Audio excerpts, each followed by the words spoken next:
আজ আমরা ক্লাস 1 এর সহজ পাঠের সপ্তম পাঠ পড়ব। ঠিক আছে, এখানে দেখো কি লেখা আছে। শৈল এলো কই, ওই যে আসে ভেলা চড়ে বৈঠা বেয়ে, ওর আজ পইতে। ঠিক আছে, থেকে কি কি প্রশ্ন হতে পারে সেগুলো আমরা লিখে রেখেছি, সেগুলো তোমরা দেখে নাও।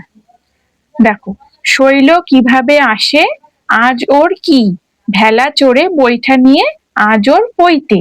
শৈল আজ কি খাবে, খই দিয়ে দই মেখে খাবে, দই কে দেয়, গয়লা। পইতে হবে চিঠি পেয়ে, আজকে কে এলো, মৈনী মাসি এলো। মৈনী মাসি বৈশাখ মাসে কোথায় ছিল, নৈনিতালে। মৈনী মাসিকে কোথায় যেতে হবে, চৈবাসা। মৈনী মাসির বাবা কোথায় থাকে, গৈলা। গৈলা কোথায়, বরিশালে। বেনি বৈরাগী কোথায় থাকে, বরিশালে। বেনি বৈরাগী এখন কোথায় থাকে, নৈহাটি।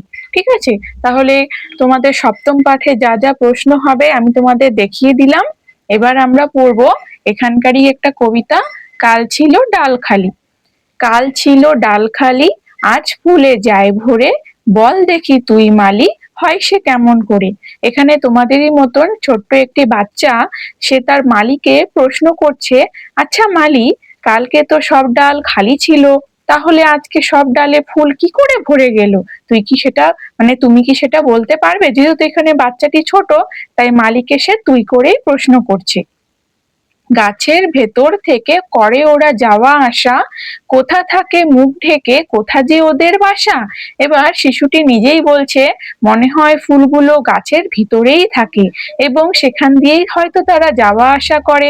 কোথায় যে মুখ ঢেকে রাখে, কোথায় যে ওদের বাসা, বাসা মানে হলো বাড়ি, কোথায় যে ওদের বাড়ি, শিশুটি সেগুলোই নিজে নিজেই ভাবছে। থাকে ওরা কান পেতে লুকানো ঘরের কোণে,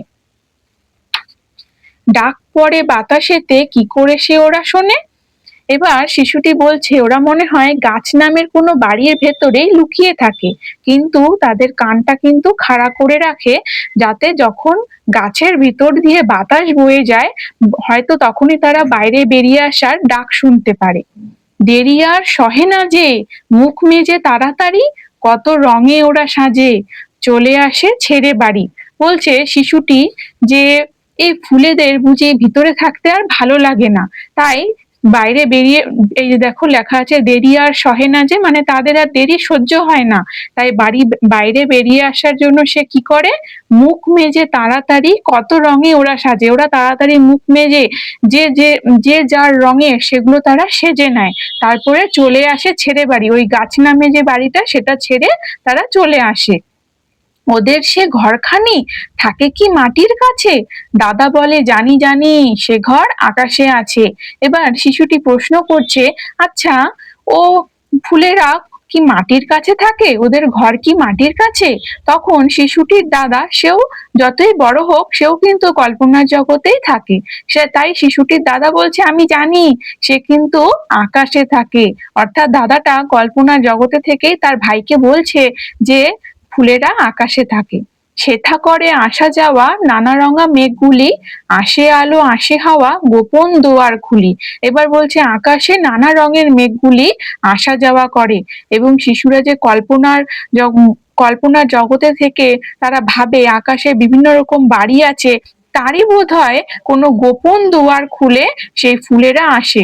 অর্থাৎ একটি প্রাকৃতিক এখানে সৌন্দর্যের বৈচিত্র্যের কথা বলা হয়েছে, ফুলেরা সেজন্য ডালে ভর্তি হয়ে যায়। তাই তো শিশুটি বলছে যে কাল ছিল ডাল খালি, আজ ফুলে যায় ভরে, বল দেখি তুই মালি, হয় সে কেমন করে।